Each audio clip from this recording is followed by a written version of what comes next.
बिस्मिल्लाहिर्रहमानिर्रहीम। अस्सलामुअलैकुम। Welcome to JICA with तल्लत। उम्मीद है आपके अल्लाह का करम होगा, बिल्कुल खैरियत से होंगे। आज मैं आपको वेजिटेबल पराठा बताने लगी हूँ। ये बहुत टेस्टी और बड़ा जल्द बन जाने वाला पराठा है। इतना मज़े का होता है ये कि आपने एक दफ़ा इसको ट्राई ज़रूर करना है। चलिए बनाना शुरू करते हैं। 4 टेबलस्पून जो है मैंने मैदे के लिए हैं। मैदा मैंने छान के क्लियर करके रखा है। 4 टेबलस्पून मैदा, 1 अंडा आपने डालना है। इसको मिक्स कर लेना है थोड़ा सा, और फिर आपने इसमें नमक डालना है। हस्बे ज़रूरत आपने थोड़ा सा नमक का टच दे देना है। फिर आपने दूध से इसको जो है पतला करना है, पानी से नहीं करना, दूध से आपने इसको मिक्स करना है। साथ साथ आप थोड़ा थोड़ा दूध डालते जाएं और इसको मिक्स करते जाएं। एकदम दूध नहीं डालना, फिर गुठलियाँ बन जाती हैं और वो फिर अच्छी तरह मिक्स नहीं होती। ये थोड़ा थोड़ा दूध डाल के आपने साथ साथ इसको मिक्स करना है। बिल्कुल पेस्ट की शक्ल में ये आना चाहिए।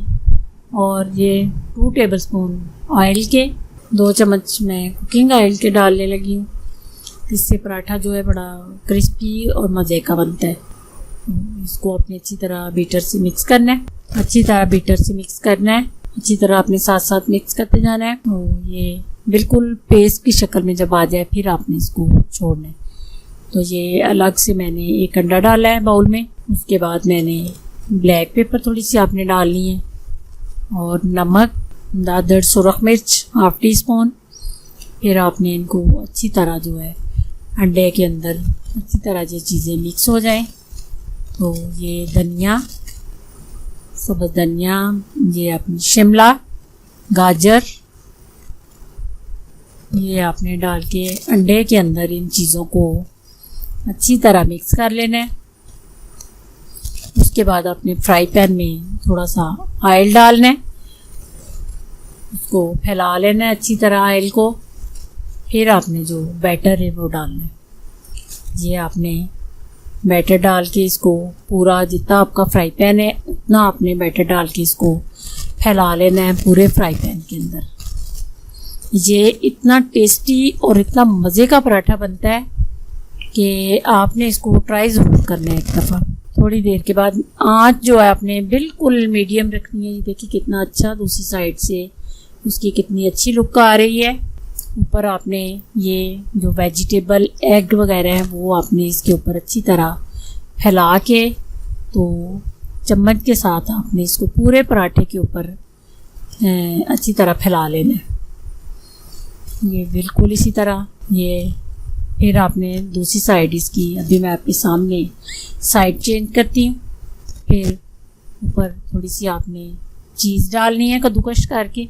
ये अब इसकी साइड चेंज करके फिर आपने ये वाली साइड जो है कुक करनी है चम्मच के साथ, बड़े आराम से कि ये टूट ना जाए।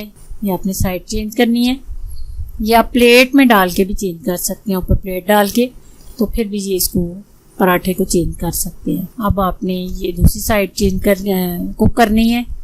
तो उसके बाद आपका ये पराठा बिल्कुल तैयार होगा। ये देखें, हल्की सी आपने स्टीम दे देनी है, बिल्कुल 1-8 मिनट की। ये देखें इतना अच्छा, इतना फ्लफी, इतना मज़े का पराठा तैयार हुआ है कि मैं खुद हैरान हो रही हूँ कि इतना अच्छा पराठा बना मेरे से। ये आपने इसको ज़रूर ट्राई करना है। ये देखिए इतनी मज़े की लुक है इसकी, और इतना टेस्टी पराठा है ये। इसको काट के इसके 2 पीस कर लेने हैं। सेंटर से आपने इसको काट लेना है, ये आपकी अपनी चॉइस है। तो ये पराठा बिल्कुल तैयार है, ज़रूर इसको ट्राई करना है। दुआओं में मुझे याद रखिएगा। अल्लाह आपका हामी नासिर। खुदा हाफिज़।